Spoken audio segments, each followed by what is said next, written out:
श्री गुरुचरित्र कथासार श्री गुरूंचे वैजनाथ क्षेत्री गुप्त वास्तव्य अध्याय 15वा श्री गणेशाय नमः।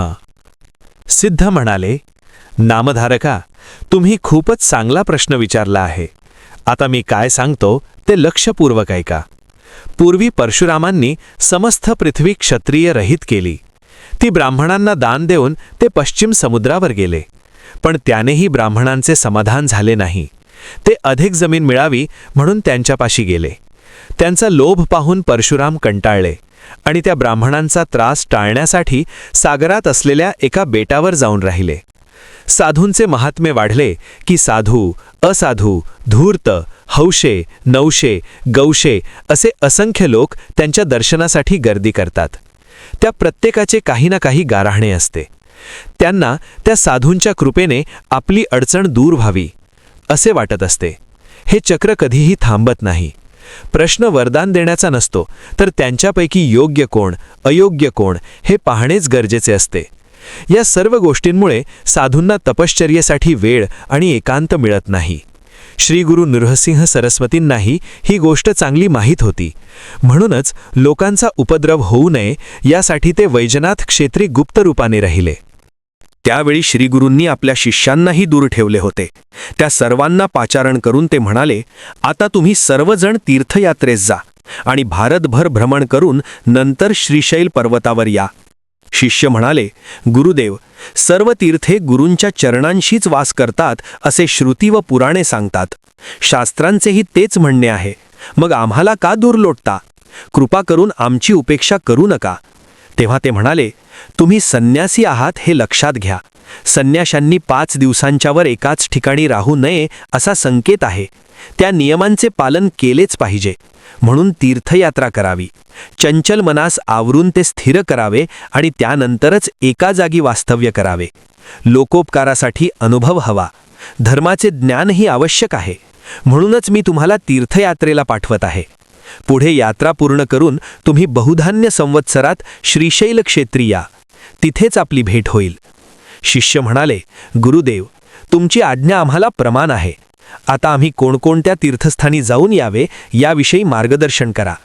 श्रीगुरूंनी त्या शिष्यांना प्रथम काशी क्षेत्री जाण्यास सांगितले।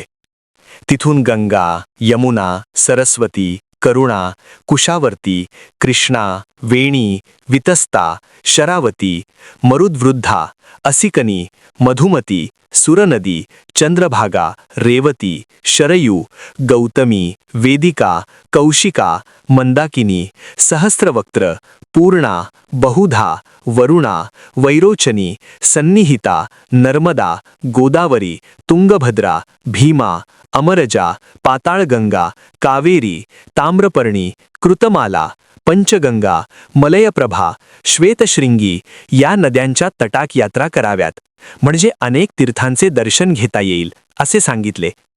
नदीमध्ये स्नान करावे, आजूबाजूची गावे आणि परिसर पहावा, प्रत्येक ठिकाणी प्रायश्चित्त करावे आणि मग त्रिवेणी संगमावर स्नान व तप करावे असे सांगितले।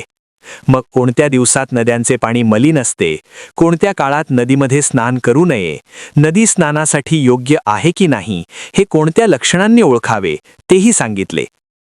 त्यांनी आपल्या शिष्यांना नैमिषारण्य, पुष्कर, बद्री, केदार, कुरुक्षेत्र, महालय, सेतुबंध, रामेश्वर, मातृकेश्वर, कोटी, कुब्ज, कोकमुखी, प्रसाद, विजय, जगन्नाथपुरी, गोकर्ण, शंखकर्ण, अयोध्या, मथुरा, द्वारका, गया, शाळीग्राम, शबलग्राम, भीमेश्वर, कुशतर्पण, रामेश्वर, पद्मनाभ, श्रीरंग, कुंभकोण, हरेश्वर, गाणगापूर, नृसिंहतीर्थ, चंद्रकुंड, कोल्हापूर, भिल्लवडी, अमरापूर, युगालय, शूर्पालय, पीठापूर, शेषाद्री, मणिगिरी, वृषभाद्री, श्रीशैल व मल्लिकार्जुन अशा अनेक तीर्थस्थानांची माहिती सांगून तिथे जाण्याची आज्ञा केली।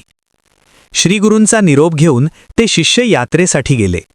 त्यानंतर श्रीगुरूंनी वैजनाथ इथेच गुप्तपणे निवास केला। श्री गुरुचरित्र कथासार अध्याय 15वा समाप्त।